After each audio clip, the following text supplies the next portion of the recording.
Hey, teacher friend, welcome back. Today we're going to talk about 3 end of the year activities that you can plan for your classroom that aren't going to stress you out. They're actually going to be really great for your students and a great way to have fun, meaningful conversations with them. Which, if you know me as a classroom teacher, relationship building is number one with me. And I really pride myself on having a social emotional classroom where students are so safe and comfortable in the way that they can communicate with myself and others. So, that being said, let's dive right in.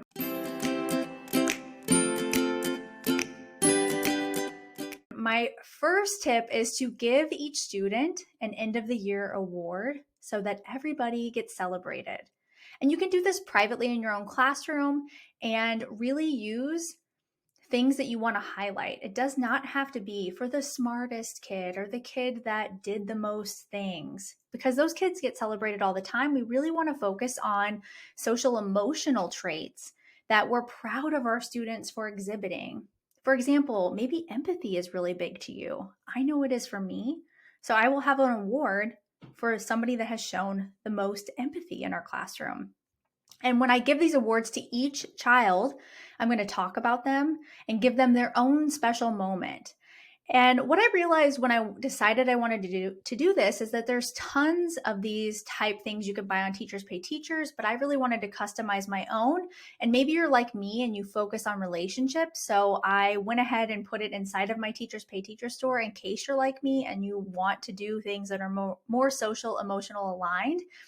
So I also created one that's editable so that you can change them out however you want. But there's 30 different traits, character traits inside of my end of the year awards. So go ahead and check those out. I'll leave them in the description box below, but I'm going to make it a huge deal in my 5th grade classroom. But you can do this K all the way through 12. It just depends on the way you want to present it to your kids. I think it's really fun to have kind of like a roll in the red carpet out for them and making each individual feel special, because I guarantee it, you can think of one thing that each child has done and grown inside of your classroom that you're really proud of them, and they should feel proud of themselves too.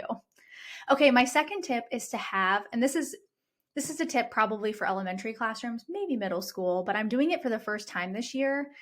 And at the time I'm filming this, we haven't done it yet, but we've talked about it for the last few months because my students have been earning positive points inside of Classroom Dojo so that they could earn this camp out. So we're going to have my husband actually come in because he's a camping expert and help us learn how to pitch a tent, which is a great life skill. These are all freestanding tents because they're going to go in the classroom, so we won't have anything to anchor them to. And we're going to learn how to pitch the tent, which is great because we just went on a nature field trip and we got to be out in the woods and discover things outside all day. So it really aligns with that. And then they get to learn from inside the tent for the rest of the day. So I'm going to have enough tents for all of my students to comfortably fit inside where we're not crammed in there. It's going to end up being like towards the last few days of school. So of course there's like not as many things to work on. There's lots of fun activities. And my students even wanted to invite our 1st grade buddies to come read with us inside of the tent. So I'm thinking about that as we speak. You can do this too inside of your classroom. If you don't have a lot of tents, then you could ask families if they do, and then you could borrow them. And then really teaching the kids the skill of how to set up a tent, how to take it down, how to take care of a tent. My students are so pumped about this. They literally talk about it every day. So I encourage you to do it. It's something that really doesn't cost any money if you already have the tents or you can borrow them.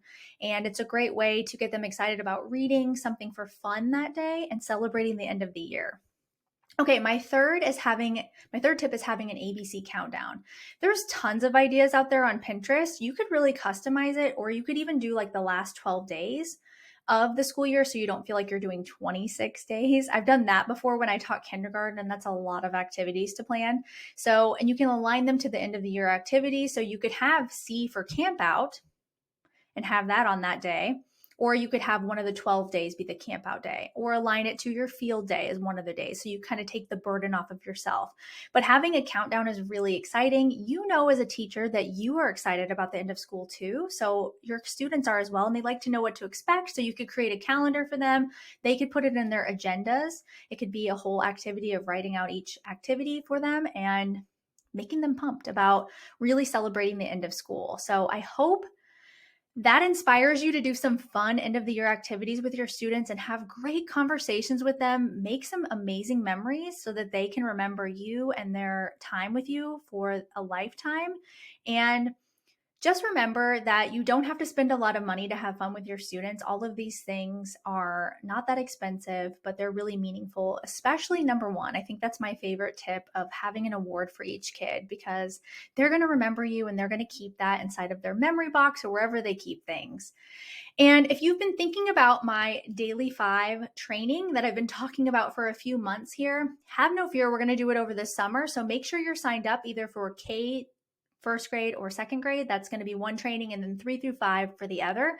And I'm going to teach you exactly how to run Daily 5 in your classroom and set you up for complete success this coming fall. So no matter what grade level you teach, I have a background in many grade levels, K1 and now 5. So we're going to dive deep into what's the difference between, the activities that you need for every Daily 5 station, how to systematize it so you're not stressed all the time, and really get a good system going so that you are so strong in your literacy block this year that you don't even have to worry about it anymore. It's all streamlined for you. So I'll put that in the description box below. Go ahead and sign up. You won't regret it.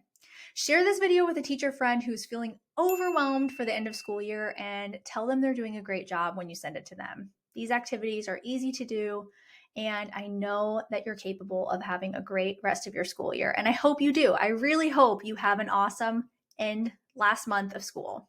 Thanks so much for watching or listening, and I'll see you next time.